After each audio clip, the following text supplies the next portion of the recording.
इस प्यार को क्या नाम दूं?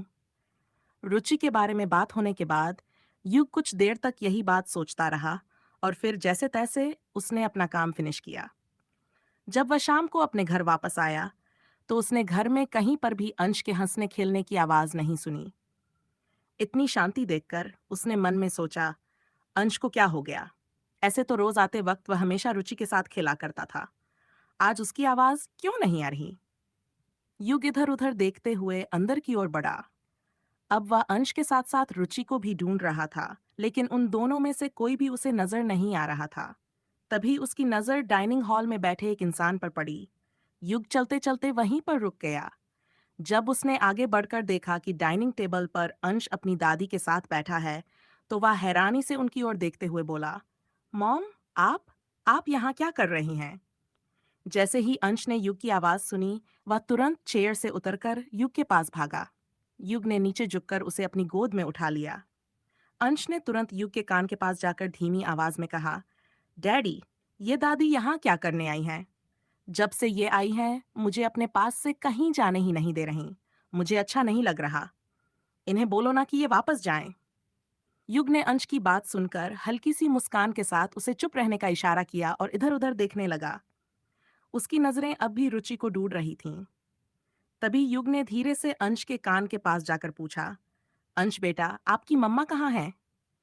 अंश ने कान में ही फुसफुसाकर जवाब दिया, जब से दादी आई हैं, उन्होंने मम्मा को अपने ही काम में लगा रखा है। मम्मा किचन में बिजी हैं। युग यह सुनकर सामने की ओर देखने लगा। तभी उसकी माँ उठकर उसके पास आई और बोली, युग बेटा, आ गए तुम। मैं कब से तुम्हारा इंतजार कर रही थी। तुमने सुबह इतनी अच्छी गुड न्यूज़ दी कि मैं तो भागती भागती यहाँ आ गई। चलो अब जल्दी से फ्रेश होकर आओ और मुझे मेरी होने वाली बहू से मिलवाओ। युग उनकी बात सुनकर उन्हें घूरते हुए बोला, आपको कुछ ज्यादा ही जल्दी नहीं है बहू से मिलने की? मैंने आपसे कहा था ना कि आप डायरेक्ट शादी में ही मिल लीजिएगा। फिर आज इतनी जल्दबाजी में यहाँ आने की क्या जरूरत थी? इसलिए ही मैं आप लोगों से अपनी पर्सनल लाइफ के बारे में कुछ नहीं बताता हूँ। उसकी माँ ने उसकी बात सुनकर झुंझलाते हुए कहा, अब क्या मुझे तुमसे पूछकर यहाँ आना पड़ेगा? और वैसे भी मैं तुम्हें और अंश को बहुत मिस कर रही थी। अंश ने यह बात सुनते ही युग के कान में धीरे से कहा, पक्का झूठ बोल रही हैं दादी।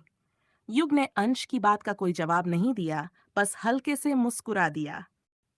युग की माँ फिर बोली, वैसे तुम एक काम करो, मैंने अंश के केयरटेकर से कहकर उसके लिए रात के लिए अच्छी अच्छी डिशेज बनवा ली हैं।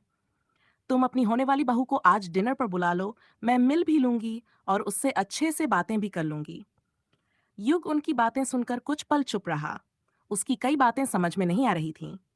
फिर वह डाइनिंग टेबल पर बैठते हुए बोला, खैर छोड़िए सारी बातें। बैठ, मैं आपको अभी आपकी होने वाली बहू से मिलवाता हूँ। उसके लिए डिनर तक का इंतजार करने की जरूरत नहीं है। इतना कहकर युग ने तेज आवाज में पुकारा, रुचि रुचि। रुचि किचन में काम कर रही थी। उसने जैसे ही युग की आवाज सुनी, वह भागती हुई बाहर आई और अपने दुपट्टे से माथे का पसीना पोंछते हुए बोली, जी। वह चुपचाप वहां आकर सामने ही हाथ बांधकर खड़ी हो गई। युग ने उसे सामने बैठने का इशारा किया। रुचि चुपचाप उसकी बात मानकर वहीं चेयर पर बैठ गई। युग ने अपनी माँ की तरफ देखते हुए कहा, ये लीजिए, आ गई आपकी होने वाली बहू, मिल लीजिए।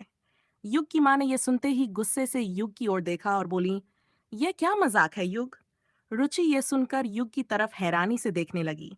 उसने घबराते हुए अपने सीने पर हाथ रखा और मन ही मन बोली, हे भगवान, ये क्या कर रहे हैं युग जी?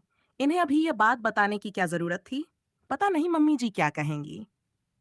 रुचि ये सोचकर बेहद परेशान हो गई।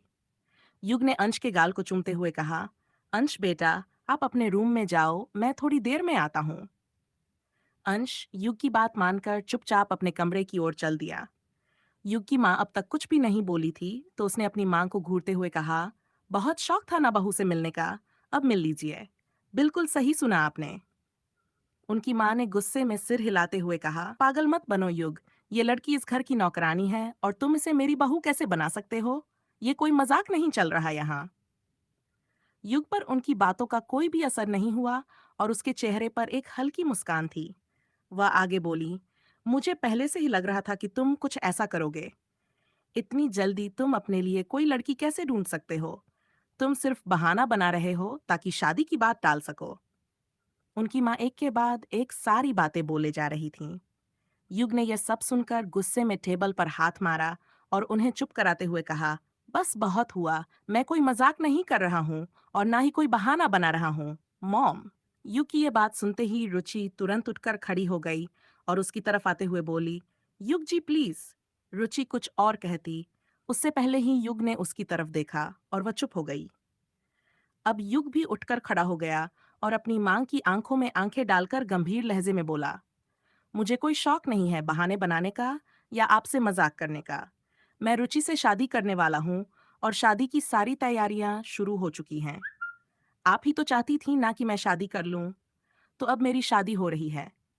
आप जितना दिखावा करना चाहें, जितने लोगों को इनवाइट करना चाहें, कर लीजिए। आई डोंट केयर, लेकिन शादी मेरी रुचि से ही होगी।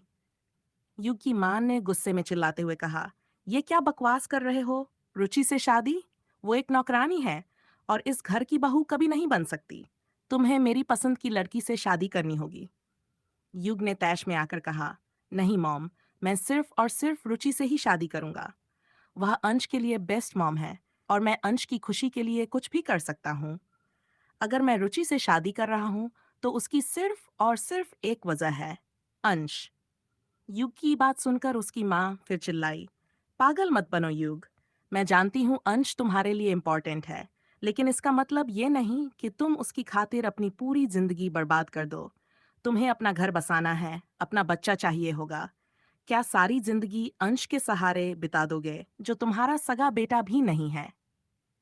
रुचि ने जैसे ही ये बात सुनी, वो हैरानी से उनकी तरफ देखने लगी। युग की माँ ने फिर चिल्लाते हुए कहा, मेरा सिर्फ एक ही बेटा है और उसके लिए मैं कुछ भी कर सकती हूँ। मैं तुम्हें भी तुम्हारे बड़े भाई की तरह अपनी जिंदगी बर्बाद नहीं करने दूंगी। युग ने बहुत ही लापरवाही से जवाब दिया, मॉम, आप जो सोचना चाहें सोचिए, मुझे कोई फर्क नहीं पड़ता। बात मेरी शादी की थी और मैं शादी कर रहा हूँ। अब इससे ज्यादा मैं आपकी कोई और डिमांड पूरी नहीं करूंगा। अगर आप शादी में शामिल होना चाहती हैं तो खुशी खुशी आइए, वरना मत आइए। मुझे कोई प्रॉब्लम नहीं है। इतना कहकर युग जाने लगा। युग की मांग घूरती हुई रुचि को देखने लगी।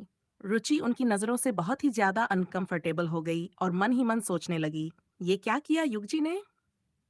रुचि वहां से जाने ही वाली थी कि युग की मां आगे बढ़ी और रुचि का हाथ पकड़ते हुए बोली, ये लड़की अब इस घर में नहीं रहेगी। मैं जानती हूँ, इसने ही कोई जादू टोना किया होगा मेरे बेटे पर। क्या किया है तूने? बोल। रुचि ने घबराकर कहा, नहीं, मैंने कुछ नहीं किया। आप ऐसा क्यों बोल रही हैं?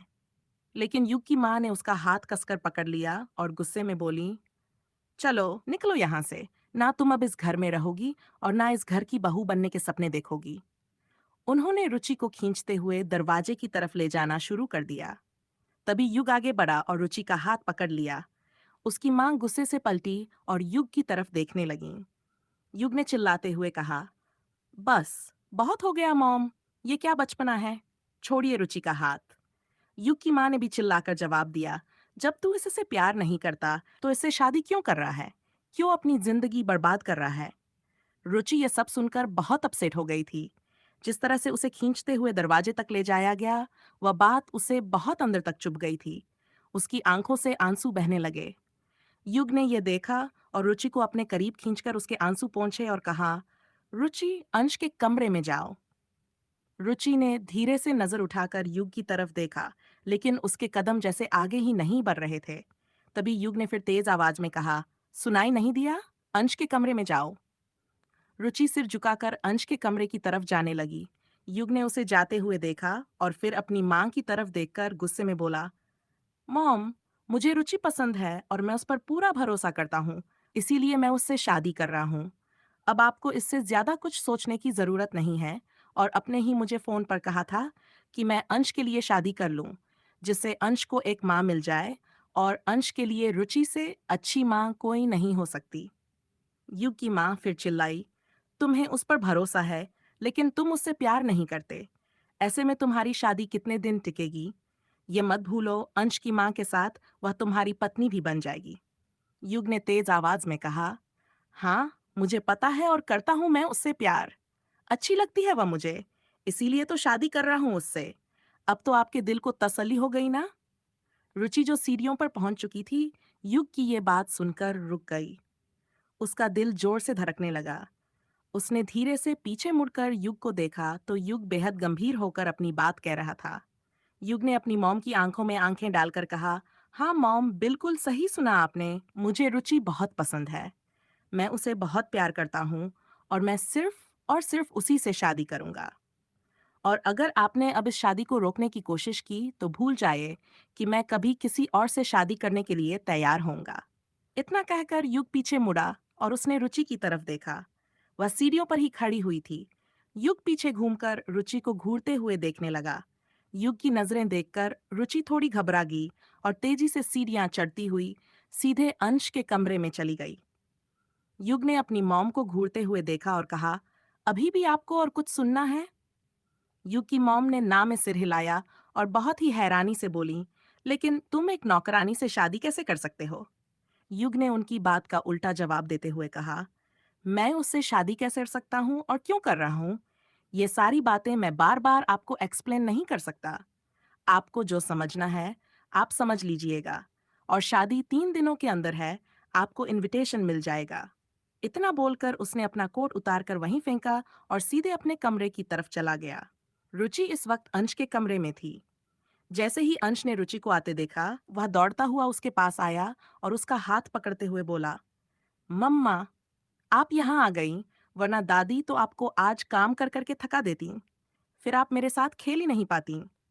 रुचि ने अंश के गाल पर प्यार से हाथ रखते हुए कहा, क्या कह रहे हो? वो आपकी दादी हैं। अंश ने सिर झुकाते हुए कहा, मम्मा, ये मेरी दादी तो हैं, लेकिन मुझे बिल्कुल पसंद नहीं है। वो मुझे सिर्फ दिखावे में प्यार करती हैं, सबके सामने। बाकी उन्हें मुझसे कोई प्यार नहीं है। अंश की ये बात सुनकर रुचि ने उसे अपने गले से लगा लिया। वह युग की मॉम की कही हुई सारी बातें अपने दिमाग में दोहराने लगी। धीरे से उसने खुद से कहा, अगर ऐसी बात है तो फिर अंश की दादी उसे पसंद क्यों नहीं करती? उन्होंने ऐसा क्यों कहा कि अंश युग जी का सगा बेटा नहीं है? मतलब, ये सब हो क्या रहा है? मुझे तो कुछ भी समझ नहीं आ रहा। मैं बहुत कंफ्यूज हो गई हूँ। तभी अंश उसकी तरफ देखते हुए बोला, मम्मा, क्या सोच रही हो आप? रुचि ने हल्का मुस्कुराकर सिर हिलाते हुए कहा, कुछ नहीं बेटा। रुचि कुछ देर तक वहीं बैठी रही। फिर थोड़ी देर बाद जब वह बाहर निकली तो उसने देखा कि युग वहां नहीं था और ना ही उसकी मॉम। वह सीधे कमरे से बाहर निकली और एक नौकर से पूछा कि युग की मॉम कहाँ है। उस नौकर ने बताया कि युग की मॉम वहां से चली गई हैं। तभी रुचि ने उसी नौकर की तरफ देखते हुए पूछा, मैं आपसे एक बात पूछूं, क्या अंश युग जी का सगा बेटा नहीं है? नौकर ने सिर हिलाते हुए कहा, नहीं, अंश युग सर के बड़े भाई का बेटा है। जब अंश बाबा हुए थे तब उनकी मम्मी उन्हें छोड़कर चली गई। उनका किसी और के साथ अफेयर था। उन्होंने अपने हस्बैंड और बेटे दोनों को छोड़ दिया और हमेशा के लिए यहाँ से बहुत दूर चली गईं। उनके जाने के बाद अंश के पापा टूट गए। अकेलेपन के सदमे में उनकी डेथ हो गई।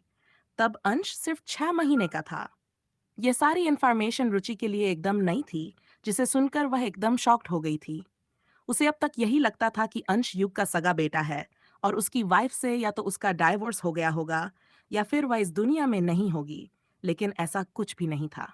अगर आपको कहानी पसंद आए तो लाइक, शेयर और सब्सक्राइब जरूर करें। और अगर आप हमारे चैनल पर नए हैं तो सब्सक्राइब करना ना भूलें।